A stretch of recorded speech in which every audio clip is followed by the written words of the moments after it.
Here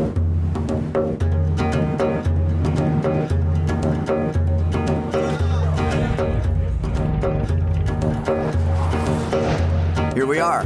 Welcome to Pakistan. And according to the guide 100 Places Not to Visit in the World, that was published in September of 2001, it is best not to panic when you step foot into a country that is highly unrecommended. Bon, on est avec Julien Picaeri pour cet épisode des Snow Surf Podcast et on commence toujours par demander à notre invité dans quel endroit on enregistre tout ça. Pika, on est où? Là, on est chez moi, à Chamonix, dans mon chalet, journée de fun. Donc voilà, on va s'enregistrer cette petite séquence. Et qu'est-ce qu'on voit dans ton chalet? Qu'est-ce qu'on voit dans mon chalet? Je sais pas mal d'espace dans le chalet, ma femme qui s'en va, et des arbres dans le vent, et puis le bas des montagnes. Et s'il faisait beau? S'il faisait beau, on verrait la plupart des montagnes du massif du Mont Blanc. C'est-à-dire du Mont Blanc à la Verte, en passant par l'aiguille du Midi, les aiguilles de Chamonix, les Drues. Voilà, pour les principales.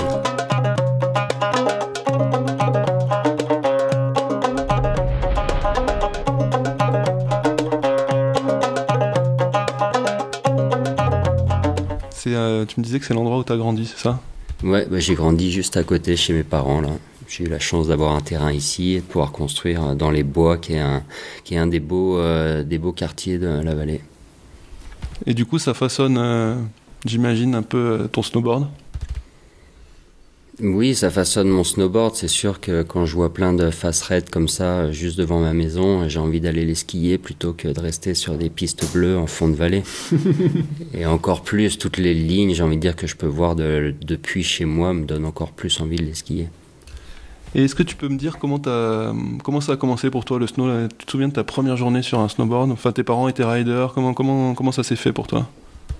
Je me souviens pas vraiment de la première journée sur un snowboard. Après, mes parents étaient skieurs et snowboarders, un peu précurseurs. Enfin, pas les premiers précurseurs, mais c'est vrai qu'ils faisaient un peu de snowboard et du coup, ils nous emmenaient faire du ski et du snowboard. Alors, j'ai des souvenirs plus par les photos, mais voilà, les 4 enfants, là, j'ai trois frères et sœurs. On était tous sur le snowboard quand on avait entre 7 et 10-12 ans.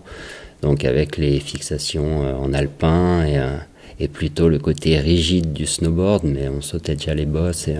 Donc voilà, j'ai pas vraiment de souvenirs, mais depuis assez jeune, finalement, j'ai jonglé entre ski et snowboard. Ouais, donc t'as pas le souvenir de ce... Moi, je l'ai, mais je sais que des gens l'ont, mais t'as pas le souvenir de ce déclic où tu t'es dit, ouais, c'est ça que je ferai toute ma vie, c'est ça qui me plaît, quoi. Je n'ai pas souvenir du déclic, mais rapidement, vers 14-15 ans, je me suis dit que j'avais plus trop envie de skier et j'ai fait essentiellement du snowboard. J'ai pas spécialement souvenir d'une journée, et puis j'ai dû me remettre quand même au ski pour passer le monitorat de ski et le guide ski un minimum. Et c'est vrai que naturellement, ça s'est fait que j'avais plus envie de skier. Voilà, je trouvais ça juste moins joueur et je préférais entre guillemets supporter tous les inconvénients du snowboard qui sont les plats, les traversées, des choses comme ça, plutôt que d'être limité avec 2 skis au pied. Donc grandi ici, je regarde autour de moi là, c'est quand même vraiment, vraiment magnifique. Quand on grandit à Chamonix, est-ce qu'on devient un rider différent des autres? Oui, forcément. Je pense qu'un jour ou l'autre, les gens qui sont à Chamonix finissent par aller un peu plus dans la montagne. Ensuite, à Chamonix, on a des snowparks, on a des pistes qui sont damées, on a du hors-piste qui est aussi facile. Donc il y a pas de raison de finir dans la montagne, mais voilà, mon sentiment c'est que soit on en tombe amoureux tout de suite et on préfère être là-haut, et même la plupart des gens qui attaquent, on va dire plus classiquement par des pistes, des snowparks, de la petite poudreuse tranquille, après des années de ride, ils finissent par vouloir aller un peu goûter ce qui se passe là-haut, et puis commencer la speedboard, et puis surfer un peu sur les glaciers, enfin voilà, je pense que les gens qui passent du temps à Chamonix, au bout d'un moment ils ont envie de monter là-haut. Et toi, c'est ce qui s'est passé pour toi? C'est quoi un peu la chronologie? Comment tu t'es retrouvé à faire ce que tu fais aujourd'hui? Et qu'est-ce que tu fais aujourd'hui d'ailleurs? Moi, la chronologie, j'ai fait du ski de fond pendant 10 ans en étant gamin, et puis je suis très vite tombé dans la montagne. Donc à 11-12 ans, j'y allais avec mon père, rapidement avec mon frère, à 14-15 ans avec des copains, donc faire les grandes phases du massif du Mont Blanc, entre 15 et 18 ans on va dire. Et voilà, J'aimais bien la glisse l'hiver comme tout le monde, ski, plutôt le snowboard à la fin, mais c'était plutôt l'alpinisme qui me... Voilà, ma priorité, ma passion, c'était plutôt l'alpinisme. Et c'est ensuite, voilà, après plusieurs expéditions, je sais pas, le travail de guide, il me fallait quelque chose d'un petit peu différent. Et c'est là que je me suis dit, bah, j'aime bien le snowboard l'hiver, pourquoi pas faire un peu plus du snowboard en montagne. Et puis naturellement, je me suis rendu compte que c'est ce qui me tentait le plus. Et c'est vrai qu'avec une vie de famille, ça peut paraître un peu risqué, mais d'un autre côté, ça prend pas forcément trop de temps, j'ai envie de dire. C'est des choses qui sont assez accessibles dans le sens où on peut prendre la benne le matin, se faire 2-3 belles pentes, être rentré en fin de journée. Et si on avait dû faire la même chose en alpinisme, ça aurait pris 2 ou 3 jours. Ouais, donc toi, t'as passé quand le guide? J'ai fini le guide en 2008. Donc toi, t'es plus un guide snowboarder que l'inverse, quoi. Enfin, je sais pas, ça semble un peu... Un guide, non, un alpiniste snowboarder qui est devenu un snowboarder alpiniste. Mais c'est vrai que peut-être là, il y a très peu de snowboarders qui sont venus au snowboard via l'alpinisme. Et c'est peut-être une des choses qui est un peu différente chez moi. C'est que j'ai d'abord fait énormément d'alpinisme pour finalement me dire, ah bah non, c'est le snowboard que je préfère.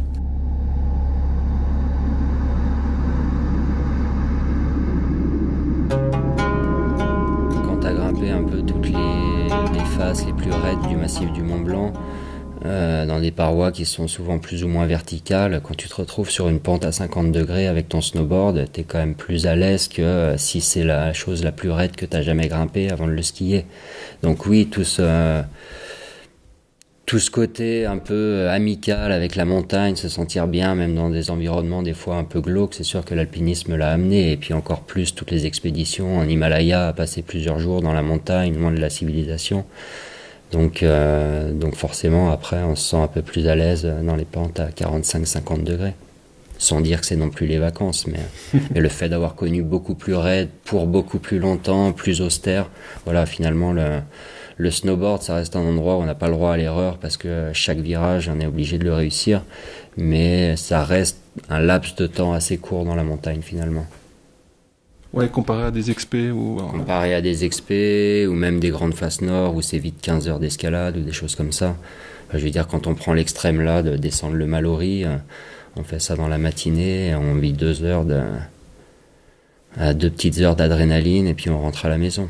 Bon, je fais pas forcément la promotion du Mallory, mais le bassin d'Argentière, enfin, je veux dire, la plupart des descentes dans le massif du Mont Blanc ou même dans les Alpes, et surtout si on a de l'endurance, sont presque faisables à la journée ou avec seulement une nuit en refuge. Et c'est pour ça aussi que... Attends, je reviens un tout petit peu en arrière. Ça vient d'où ce surnom Pika? Ce surnom Pika, eh ben, un jour je me suis retrouvé à 15 ans là au pied de la directe américaine, là, la face ouest des Drues qui surplombe Chamonix. Et puis j'avais les cheveux courts, j'étais pas très grand, je suis toujours pas très grand, mais j'avais 15 ans, j'en faisais 12, et puis là j'ai un de mes collègues avec qui on allait grimper la face qui a dit bah tu ressembles à un Pokémon en fait. Alors, on va t'appeler Pikachu, qui est devenu Pika. Et voilà, il y a beaucoup de Julien dans la vallée de Chamonix, donc il y a qu'un seul Pika pour l'instant, donc finalement ça tombe pas mal. Et tu disais que tu viens de l'alpinisme, t'as complètement switché sur le snowboard alpinisme entre guillemets. C'est aussi pour ça que tu te retrouves souvent avec des skieurs dans tes expés ou dans ton ride de tous les jours. T'as pas de religion, je veux dire, tu cherches pas forcément à aller avec des snowboarders, puis peut-être que les skieurs c'est plus facile, ou comment ça se fait qu'on te voit beaucoup avec Sam entre autres, ou tu vas sur ce projet au Pakistan, ou l'an dernier sur ce que vous avez fait l'an dernier, etc. Non, j'ai vraiment pas de religion. J'ai passé toutes mes premières pentes raides et sûrement les plus belles. J'étais souvent avec Davide Capozzi, un copain italien qui lui est sur le snowboard. Et c'est vrai que j'aimais bien être avec un snowboarder parce qu'on n'a pas exactement le même feeling, surtout sur neige dure, que les skieurs. Et en plus, on était un goofy, un régular, donc on essayait de prendre un peu d'aller chacun notre tour un peu en avant, ou suivant le goofy régular passer en premier. Enfin bon, je trouvais que c'était sympa d'avoir un deuxième snowboarder pour pas être toujours le premier snowboarder, surtout dans les descentes à vue. Mais c'est vrai qu'avoir un skieur, c'est aussi bien d'un côté pratique pour toutes les traversées. Dès que la neige est dure, j'aime bien avoir un skieur qui est devant moi. Voilà, si la neige est un peu plus croûtée ou différente, à ce moment-là, il préférera peut-être que le snowboarder soit devant. Je crois pas qu'il y ait vraiment, peut-être l'équipe parfaite avec un autre snowboarder et un skieur, mais ça me dérange pas. Je trouve ça un avantage d'être plutôt avec des skieurs, tout comme d'être avec un snowboarder. Il y a pas vraiment de différence.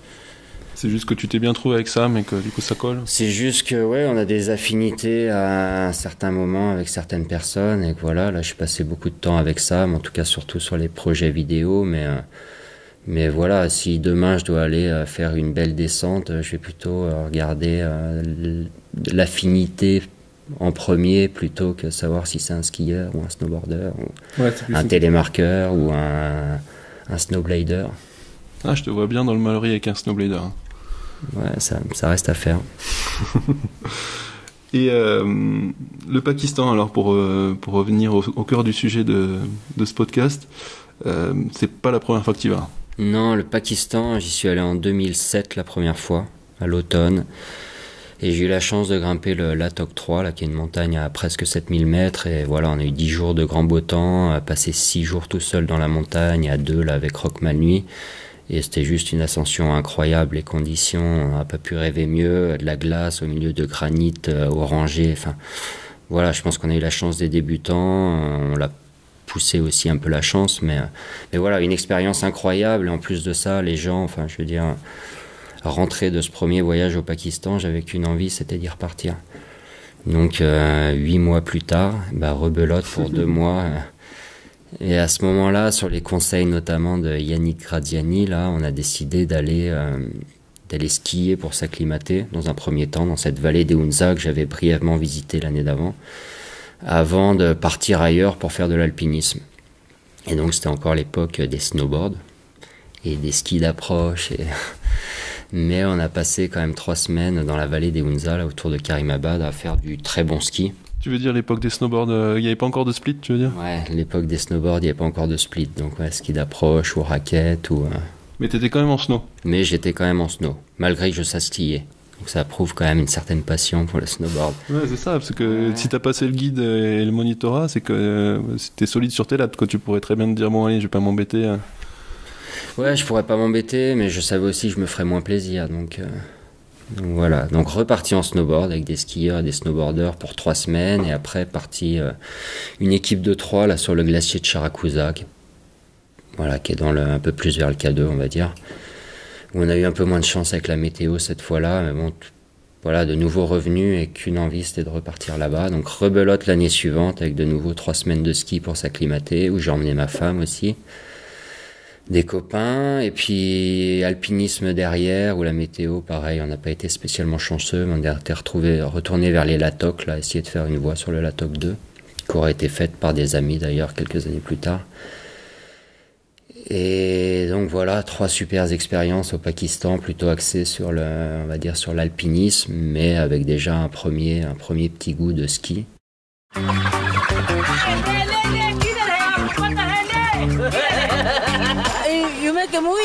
Et donc 2009, t'emmènes ta femme, l'année où t'as emmené ta femme, c'est 2009, c'est ça? C'est l'année où on s'est séparés. Non. Et non, mais je veux dire, c'est l'année d'avant que vous ayez des enfants, quoi. Et ouais, 2010, la première petite est arrivée. Donc c'était, genre, elle a été conçue là-bas ou? Non, elle n'a pas été conçue là-bas, mais pas longtemps après, ouais. Et du coup, 2012, j'ai eu la chance d'y retourner pour 3 semaines là, avec des copains. Donc le deuxième enfant était en cours, mais j'ai réussi à m'évader 3 semaines. Et là, c'était vraiment que pour le ski, avec les splitboards. Et voilà, je me suis rendu compte du potentiel de la vallée qui finalement, voilà, seulement en 3 semaines, on a réussi à skier 7 ou 8 pentes avec des dénivelés entre 1000 et 2000 mètres chaque jour. Donc clairement conquis par la beauté, l'accessibilité. Enfin, j'en étais au courant, mais j'étais peut-être pas encore aussi passionné de snowboard à cette époque-là. Là, je me suis dit, ouais, c'est le paradis. Wow.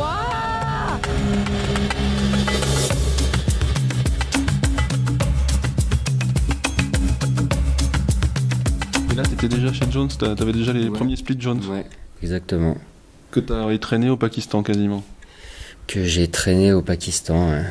Ouais. Non, c'était sympa hein, de redécouvrir plus ou moins les mêmes endroits, mais avec un splitboard plutôt que les raquettes et le snowboard sur le dos. Ça change beaucoup? Ouais, ça change un paquet de choses, hein, surtout quand on est avec des skieurs, quoi. T'avais quoi comme fixe? T'avais Karakoram déjà? Je pourrais pas te dire, peut-être pas, non. Mais en tout cas, je sais pas, j'ai pas fait l'expérience de retourner à un même endroit ou avec des mêmes genres de personnes sur des trucs comme ça. Je me souviens vaguement de l'époque où j'étais en raquette et la galère que ça a pu être. Mais je me souviens pas d'avoir pu comparer les mêmes trips en raquette et en splitboard. Je trouve ça intéressant du coup. Bah, finalement, c'est vrai que pour le Pakistan, on fait souvent la raquette ici, mais pour le Pakistan, on était plutôt en petit ski d'approche. Ouais. Comme ça, on bénéficiait de la trace des skieurs. Mais bon, tu portes ton sac, tu portes ta planche sur le dos dès que t'es sur la neige, et puis tu portes tes petits skis d'approche à la descente, donc c'est quand même un peu fastidieux. Ouais, c'est clair qu'on est content du splitboard quand même aujourd'hui. Voilà, ouais, surtout pour faire un peu plus des grandes distances, et ça a changé. Et du coup, le Pakistan, donc ça commence en 2007 quand tu l'as raconté, t'y es retourné gavé de fois. Il se passe quoi avec ce pays? C'est un paradis ou quoi? Il se passe quoi? Ben franchement, Karimabad, c'est un petit paradis, ne serait-ce que pour chiller dans la ville et voilà, prendre du bon temps. Il y a un paquet de possibilités. J'ai vraiment noué des contacts avec certaines personnes là-bas. Enfin, le cuistot, c'est un peu comme mon père. Notre guide, c'est un peu comme mon oncle. Je connais de plus en plus de monde. Ouais, j'adore Chamonix, j'y passerai sûrement ma vie, mais s'il y a un autre endroit sur la planète où j'aime passer plus de temps, c'est Karimabad, et j'aimerais bien y passer plus de temps dans le futur. Ouais. Karimabad, c'est la capitale, c'est ça? C'est la capitale, en fait, ça s'appelait Baltit avant. Il y a un grand fort, c'est une vallée où il y a des gens qui passent depuis des milliers d'années, centaines d'années, un peu plus de 1000 ans avec les routes de la soie. Du coup, il y a eu certaines dynasties, enfin, l'histoire est un peu complexe, mais voilà, Karimabad, c'est un peu la capitale de la vallée. Et c'est un petit village qui est à 2500 mètres d'altitude, avec peut-être 1 millier d'habitants, quelques petits villages autour. Je veux dire, c'est pas non plus énorme. Parce que c'est quoi en fait la vallée des Hunza, si tu peux la décrire vite fait comme ça? C'est des gens qui l'ont jamais vue, qui sont jamais allés. Ça ressemble à quoi? La vallée des Hunza, je sais pas, c'est une vallée qui fait, on va dire 200 km de long, et qui sur les 100 premiers kilomètres est plutôt assez large. Et l'endroit le plus joli est sûrement autour de Karimabad. La vallée vraiment s'élargit. Donc le fond de la vallée avec toujours une rivière principale et beaucoup de verdure. Au-dessus de cette verdure c'est très aride, donc très marron. En fait, c'est un paysage très désertique, mais en irriguant l'eau depuis les glaciers avec les water channels qui font des fois des kilomètres et des kilomètres de long, ils ont réussi à irriguer des mètres et des mètres carrés de parcelles au fond de la vallée. Donc ils sont capables de faire de l'agriculture, de un peu tout et n'importe quoi. Donc il y a vraiment un super contraste entre le vert au fond de la vallée, les montagnes autour qui sont très marron, orange, ocre, et puis les sommets enneigés. C'est juste assez unique.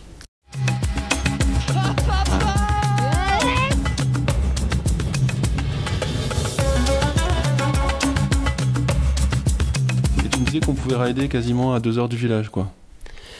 Et ben pour différentes raisons, on est allé sur un spot que je connaissais déjà, mais avec la route qui s'améliore toujours un petit peu, ouais, à moins de 2 heures du village, suivant la hauteur de la neige, 15 à 45 minutes de marche, et hop, les pieds dans la neige.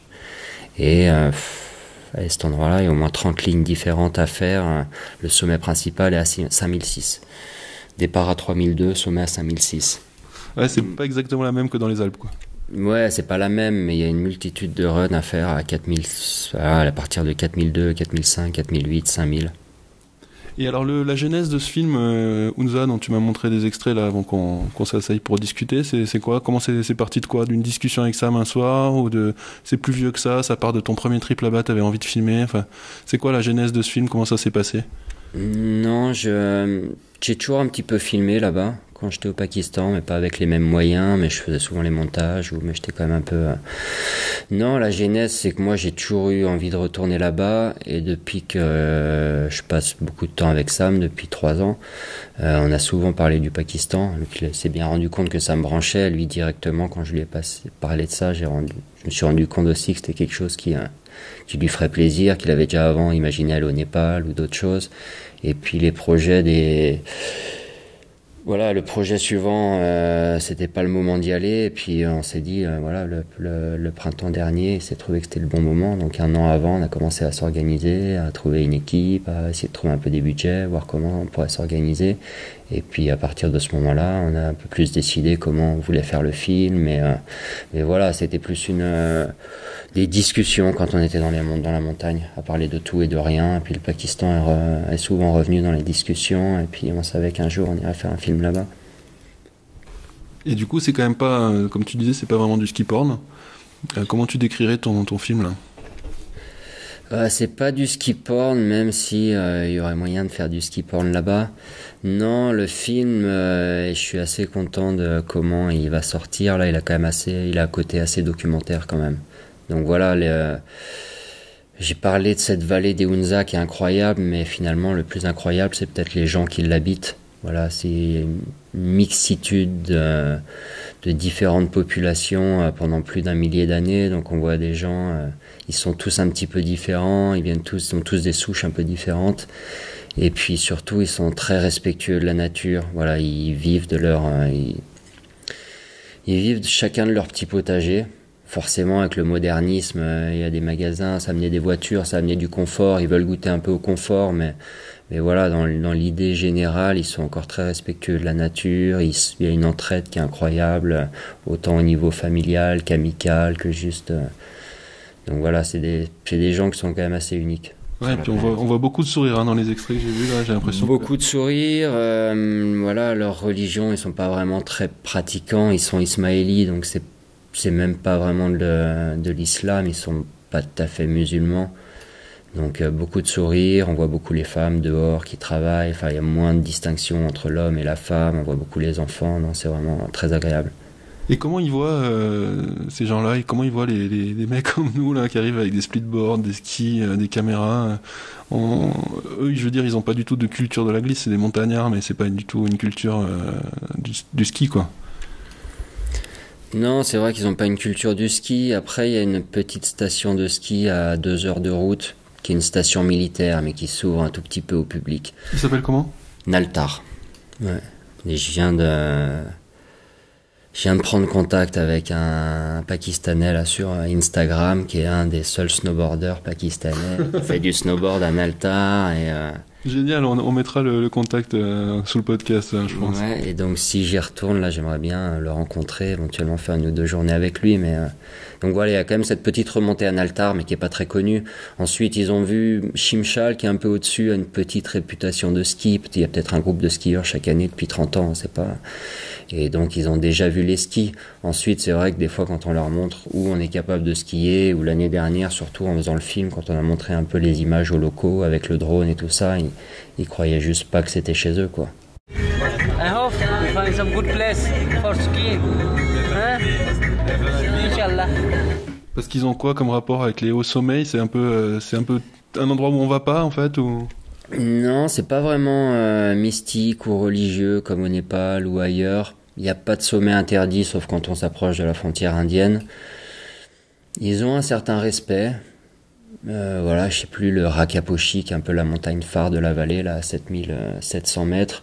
Il y a des histoires comme quoi il y aurait une fée au sommet, elle est appelée la déesse de la neige, ou plus des choses un peu comme ça. C'est sûr que s'il n'y avait pas eu de tourisme et d'expédition et de sous à gagner, ils ne seraient pas forcément allés dans la haute montagne. Ils s'aventurent dans la montagne pour amener leurs chèvres, et voilà, on va dire plutôt dans la moyenne montagne là-bas, mais la haute montagne, ils y ont été un peu amenés par le tourisme. Ils n'ont pas vraiment une relation spéciale avec la montagne. Clairement, ils la respectent, mais il n'y a pas... Ouais. Mais ils jouent dedans, enfin c'est quoi leur...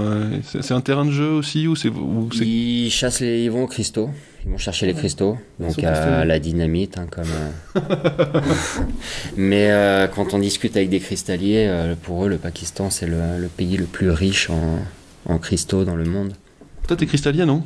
Je suis pas cristallier, mais quand je suis dans la montagne et que je trouve des pointes ou un four, j'aime bien gratter, et surtout maintenant ramener quelques pointes à mes enfants. Et puis j'ai plein de copains cristalliers. Mais les aigues marines, les aquamarines là-bas, ces belles tours, ces belles pointes bleues là, c'est juste les plus beaux cristaux du monde, je crois. Ah ouais. En tout cas, ce qui se dit. Sûrement ceux qui se vendent les plus chers. Donc ils ont quand même, disons, l'habitude de parcourir leur montagne, quoi. Ils se cantonnent oui, pas. Oui, quand même, entre les chèvres, la chasse. Ils sont aussi chasseurs. Ils chassent quoi? Les ibex, donc les chamois, bouquetins, un peu plus gros comme on a ici. Mais c'est un peu dans le même délire que la chasse ici, on va dire qu'ils finissent par manger, mais c'est aussi un peu pour le trophée, quoi. Après, ils vont chasser, je sais pas, les oiseaux dans la montagne, des fois ils capturent les aigles, ils brassent un peu dans la montagne, ils y passent quand même un peu de temps. L'hiver pas trop, mais l'été ils aiment bien se balader, ouais.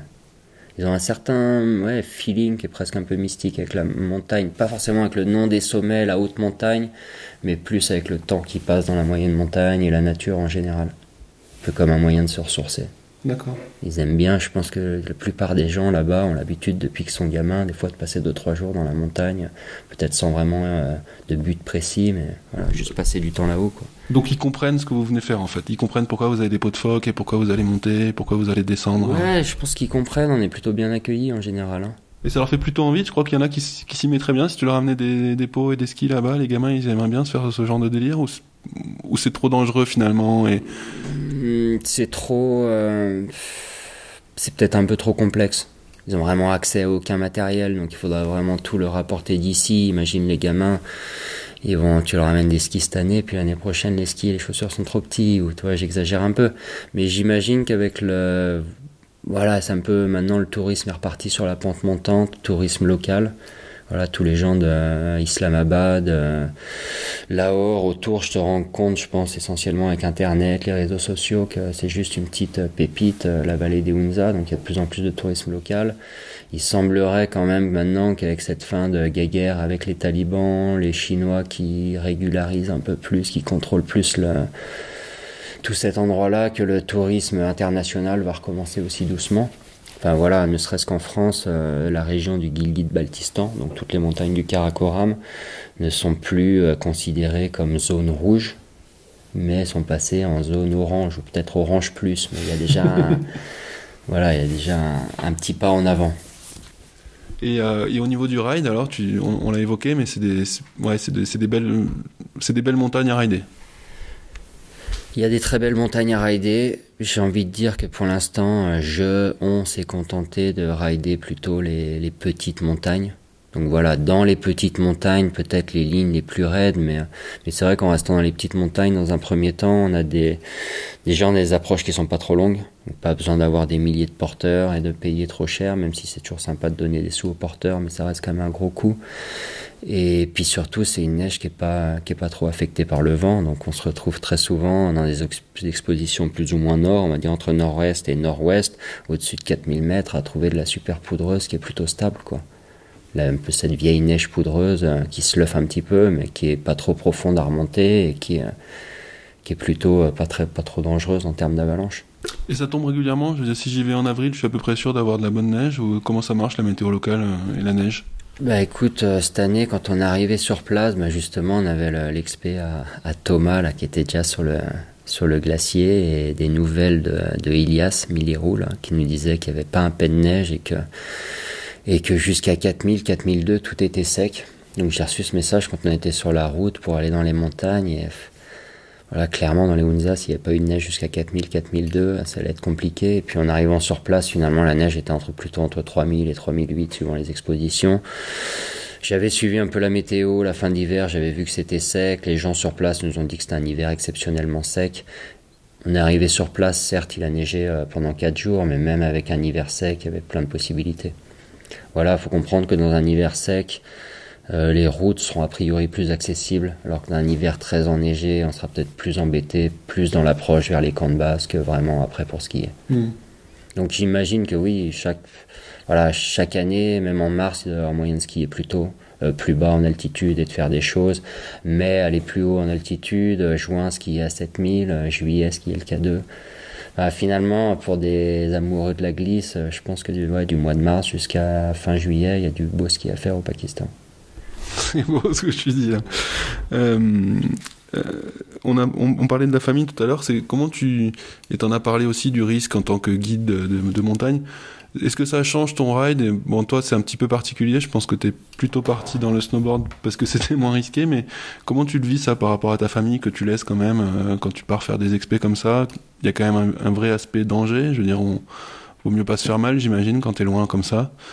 Comment tu le prends en compte dans ton ride? C'est vrai que l'avantage de rider à la maison, c'est qu'on prend des risques, mais pas pour très longtemps. On n'a pas vraiment le temps de gamberger non plus. Tu gamberges la veille, l'avant-veille, tu prépares ton truc, après t'es dans l'action, tu rentres à la maison, tout s'est bien passé, tu retrouves la famille. C'est vrai que partir plus longtemps, là, c'était déjà la première fois.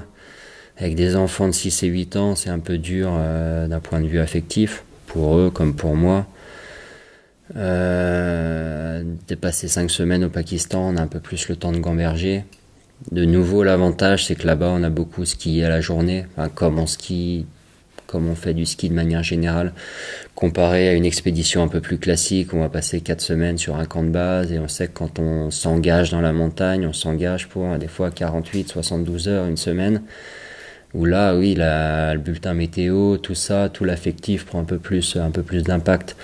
Là, finalement, d'aller skier du jour au lendemain, d'être tout le temps dans une ambiance un peu détendue, on va dire au camp de base, ou voilà, c'est juste le fait que ce soit moins long dans le temps, ça facilite quand même un peu la chose. Mais oui, clairement, laisser la femme et les enfants à la maison, c'est un peu plus délicat que... Voilà, je pense que si j'étais toujours célibataire à cette heure-là, et je regrette pas d'avoir la famille, hein, mais voilà, la vallée de Hunza, ce serait juste parfait pour passer 3 semaines à snowboarder pour s'acclimater, et puis ensuite aller passer 4 ou 5 semaines sur un glacier, sur un camp de base pour aller skier des montagnes plus grosses.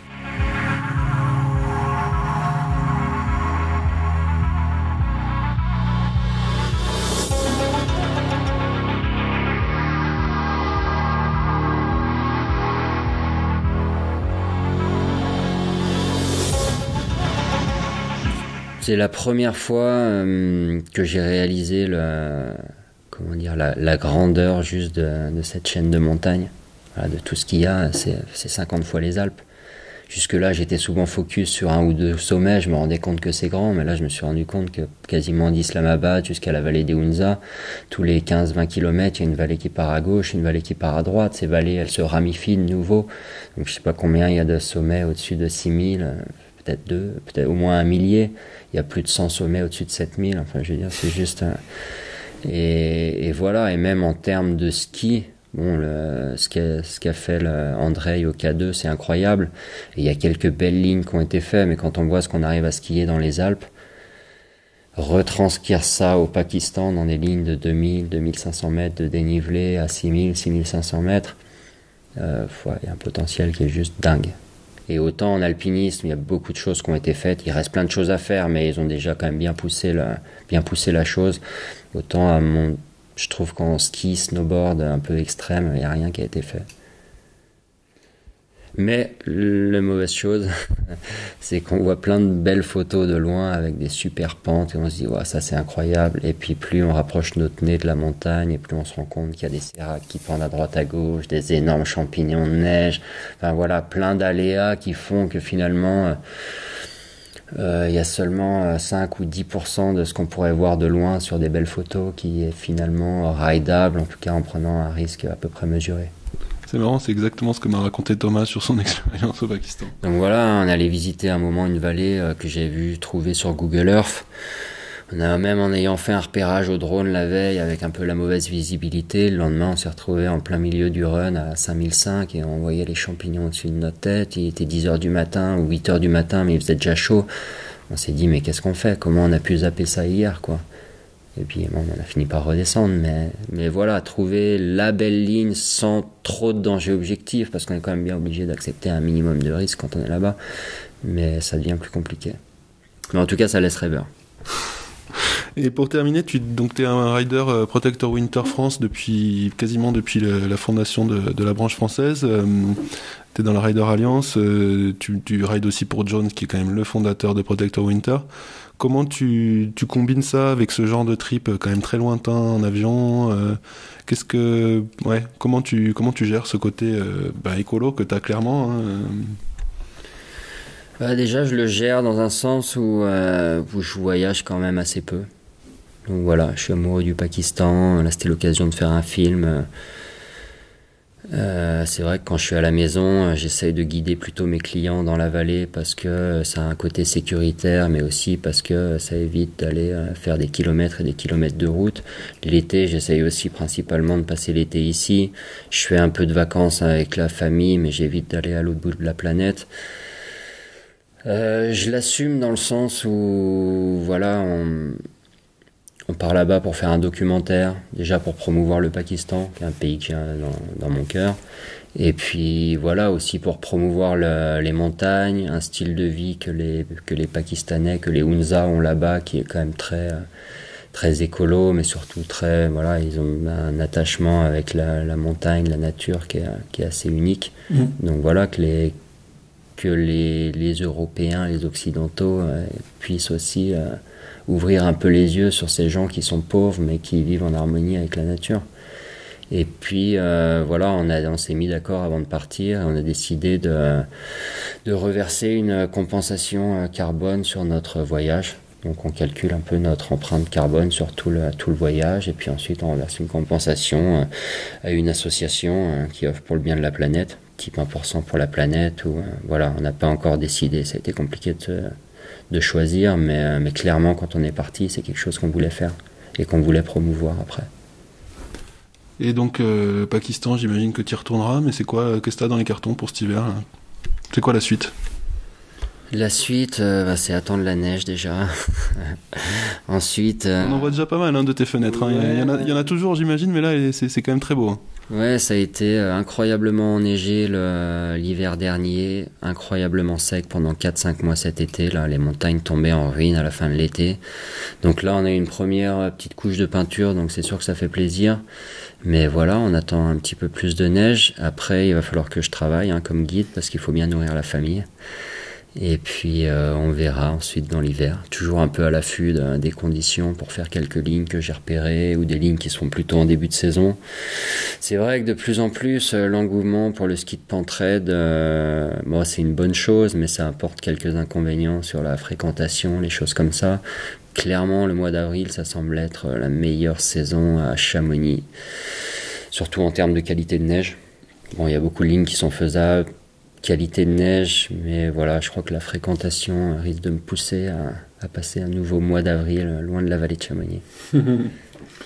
Merci beaucoup, Pika. Tu t'en es bien sorti pour quelqu'un qui n'avait pas envie de parler. Bon, avec plaisir. À refaire quand tu veux.